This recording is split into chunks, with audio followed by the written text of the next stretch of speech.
বাংলাদেশে লাখ লাখ তরুণ তরুণীর কাছে স্বপ্নের চাকরির আরেক নাম হলো বিসিএস। এটা শুধু একটা চাকরি না, এটা হলো সম্মান, ক্ষমতা আর সরাসরি দেশ করার একটা দারুণ সুযোগ।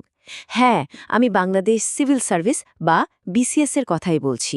চলুন আজ এর গভীরে যাওয়া যাক। কেন এই চাকরি ঘিরে এত এত আকাঙ্ক্ষা?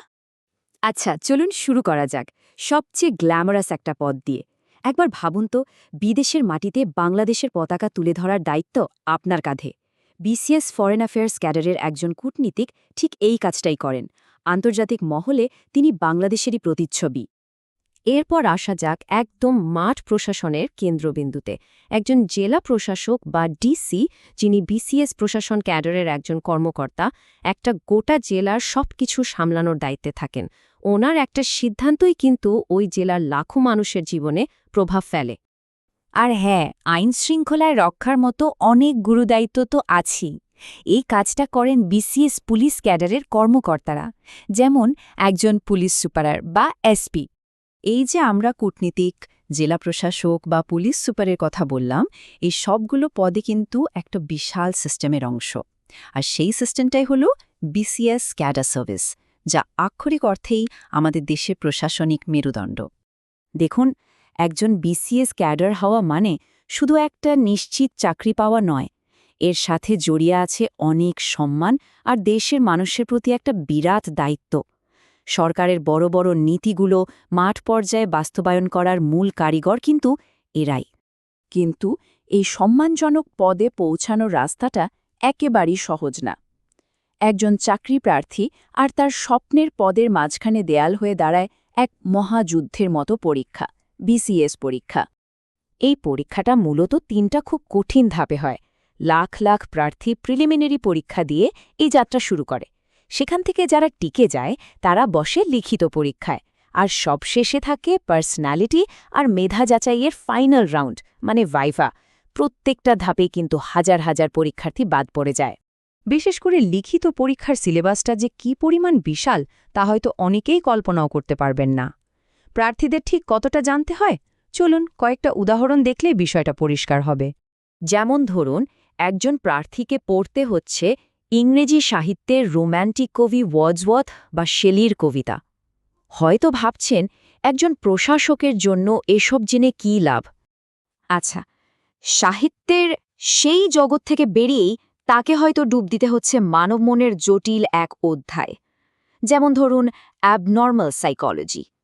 আবার ঠিক তার পরেই হয়তো তাকে জানতে হচ্ছে মাটির নিচ থেকে খনিজ সম্পদ তোলার মতো টেকনিক্যাল বিষয়, মানে মাইনিং ইঞ্জিনিয়ারিং নিয়ে। জ্ঞানের এই সফর এখানেই শেষ না, শিল্পকলার ইতিহাসও জানতে হচ্ছে। যেমন পারস্যের বিখ্যাত মিনিয়েচার পেন্টিং, যা কিনা খুবই সূক্ষ্ম একটা শিল্পকর্ম। আর সব শেষে আন্তর্জাতিক সম্পর্ক বা আইনের মতো জটিল বিষয় তো আছেই, যেমন ল অফ দ্য সি বা সমুদ্র আইন। মানে কবিতা থেকে খনি, চিত্রকলা থেকে সমুদ্র আইন, বিসিএস-এর সিলেবাসটা যেন জ্ঞানের এক মহাবিশ্ব।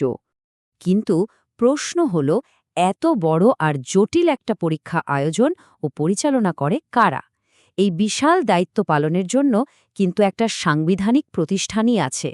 এই সংস্থাটির নাম হল বাংলাদেশ পাবলিক সার্ভিস কমিশন বা বিপিএসসি। দেশের জন্য সিভিল সার্ভেন্ট নিয়োগের পুরো প্রক্রিয়াটা এরাই সম্পন্ন করে। সহজ কথায়, বিপিএসসির মূল কাজ হল লাখ লাখ প্রার্থীর জন্য পরীক্ষা নেওয়া, সেখান থেকে সবচেয়ে যোগ্যদের নাম সরকারের কাছে সুপারিশ করা, এমনকি সিভিল সার্ভিসের বিভিন্ন গুরুত্বপূর্ণ বিষয়ে মহামান্য রাষ্ট্রপতিকে পরামর্শ দেওয়া। এখন একটা খুব ইন্টারেস্টিং প্রশ্ন, দেশের ভবিষ্যৎ নেতৃত্ব খুঁজে বের করার এই বিশাল কর্মযজ্ঞে ঠিক কী পরিমাণ টাকা খরচ হয়?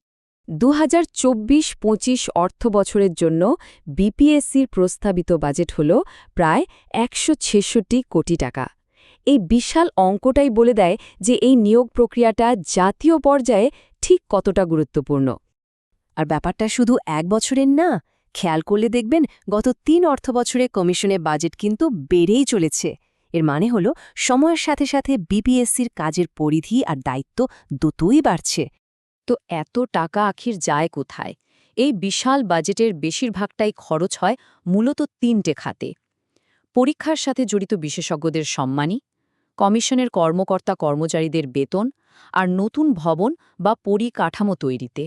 আচ্ছা, এই কঠিন পরীক্ষার সব বাধা পার হওয়ার পর যারা ফাইনালি সফল হন তাদের সামনে আসে আর একটা গুরুত্বপূর্ণ সিদ্ধান্ত, নিজের পথটা বেছে নেওয়ার। বিসিএসে আসলে দুটো মূল রাস্তা আছে।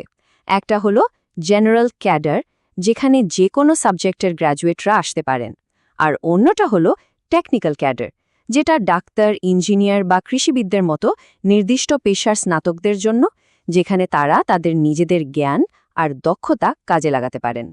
তাহলে সব মিলিয়ে বলা যায় এই পুরো জটিল আর চ্যালেঞ্জিং সিস্টেমটার মূল লক্ষ্য কিন্তু একটাই, নানা রকম পরীক্ষা-নিরীক্ষার মধ্য দিয়ে দেশের জন্য সবচেয়ে যোগ্য আর মেধাবী ম্যানেজার বা পরিচালকদের খুঁজে বের করা।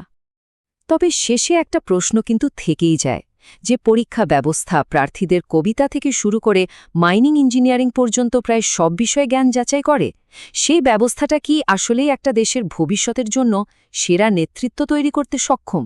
এটা কিন্তু ভাবার মতো একটা বিষয়।